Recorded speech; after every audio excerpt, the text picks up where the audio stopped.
Hello and welcome back to another video. So today we're going to be talking about mid-decade redistricting in the states of Texas and California. So recently Donald Trump has come out and he's told Texas Republicans, hey, I'm worried we're going to lose the House of Representatives in the midterms, so I want you guys to redraw Texas congressional maps ahead of the 2026 midterms. And if we take a look at Texas congressional maps at the moment, it is a Republican Party gerrymander.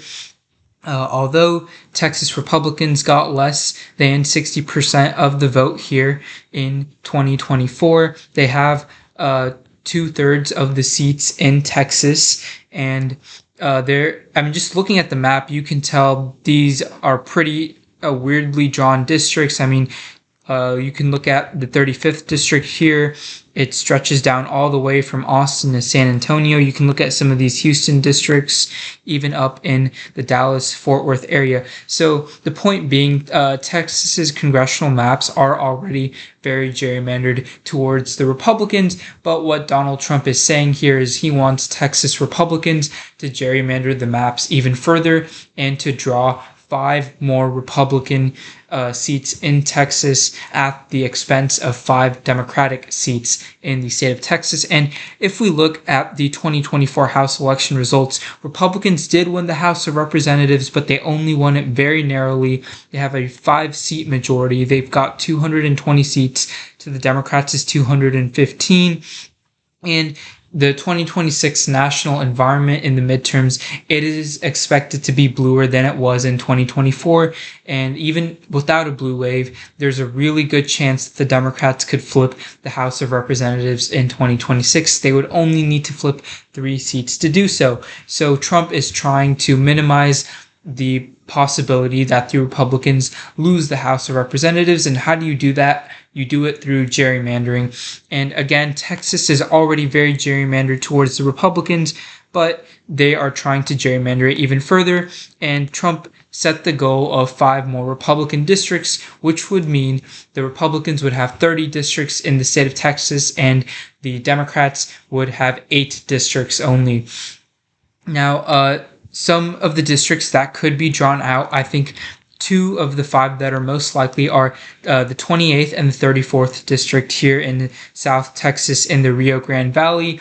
These are districts that, went very heavily for Hillary Clinton and for Barack Obama, but since 2020, they've been shifting pretty significantly towards the Republican Party, and it wouldn't be very difficult to draw out the Democrats in these 2 districts, but you'd still need to get 3 more districts. I think at least one of those districts would be in the Houston area. The 29th district would likely get drawn out, and then a district in the Dallas-Fort Worth area, the 32nd district held by Julie Johnson, could get drawn out. And you would need to draw out 1 more district, and you have a few options. You could try and draw out the 7th district in Houston, or what Texas Republicans could do is try and draw out the 37th district in Austin.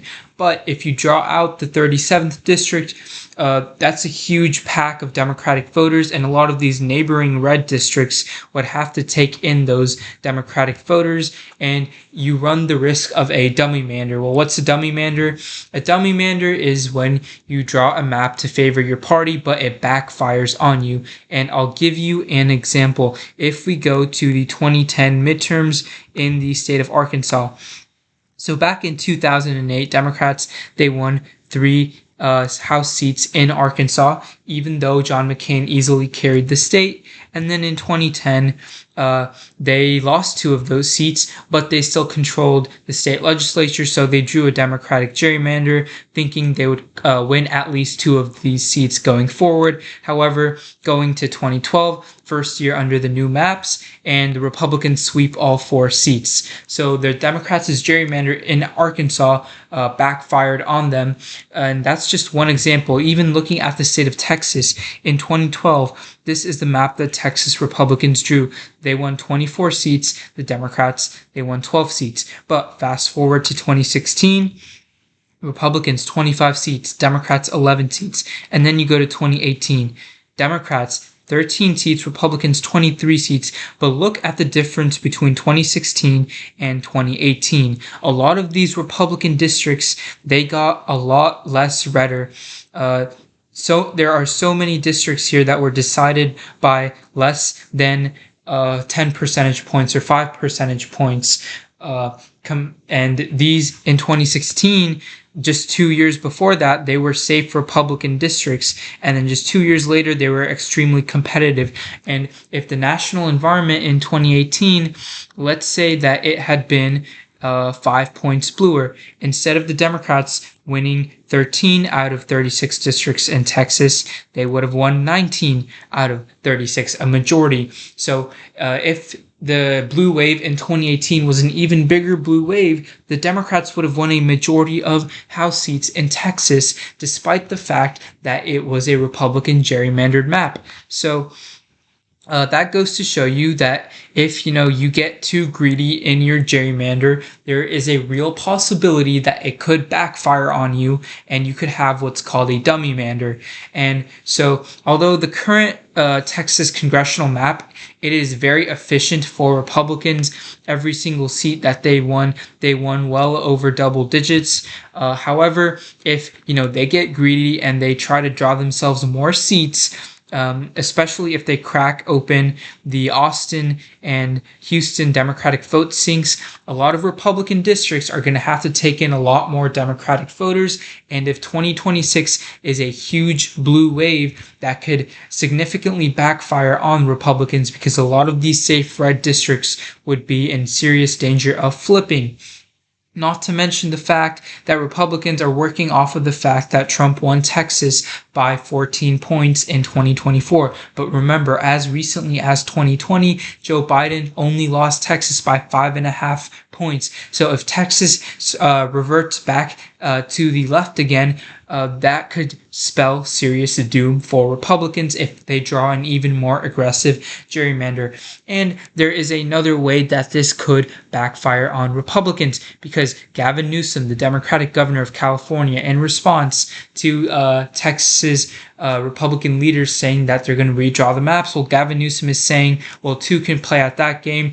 He is threatening to call a special session of the California legislature and to call a special election where on the ballot they will take away the California Independent Redistricting Commission's power to redraw the maps. And essentially, Newsom is threatening to redraw California's maps in response if Texas does another gerrymander. And if we look at California's maps in 2024, Democrats won 43 seats, Republicans won 9 seats. But it is perfectly legal. There is a perfectly legal map that the Democrats could draw where they eliminate 7 of the 9 Republican-held seats, and that would net the Democrats 7 seats in California. So even if the Republicans net 5 seats in California, if they net 5 seats in Texas, if California redraws out of both Texas and California, Democrats would actually net 2 seats.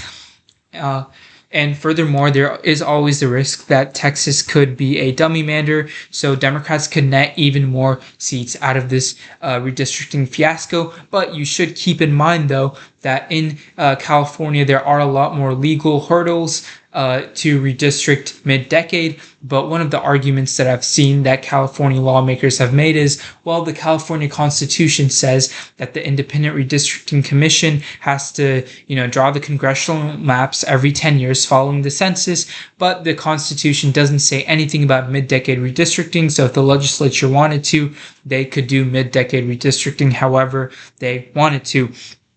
So essentially, this is a tit-for-tat matchup between California Democrats and Texas Republicans, where Texas Republicans, because Trump is telling them to, they want to redraw their maps to help the Republicans hold on to the House in 2026. But California Democrats, led by Governor Gavin Newsom, are saying, hey, if you do something like that, we're going to do something similar in response and redraw our maps. So I think, this is a pretty interesting situation. And if this does play out where maps are redrawn, it'll be interesting to see how California responds, and if this situation backfires on Texas Republicans. And something to keep in mind also is in Ohio Republicans, they are planning to redraw their maps. Currently 5 seats are held by Democrats, 10 are held by Republicans, but it is likely that Republicans will eliminate the 13th and the 9th district, and they might also eliminate the 1st district. So in a state that Trump only won by 11 points, it is possible that Democrats may only have 2 seats following the 2026 midterms. So if you guys did enjoy, please be sure to drop a like and subscribe. Turn on post notifications so you don't miss a future upload. Please feel free to comment suggestions and your thoughts in the comments section, and I will see you all in the next video.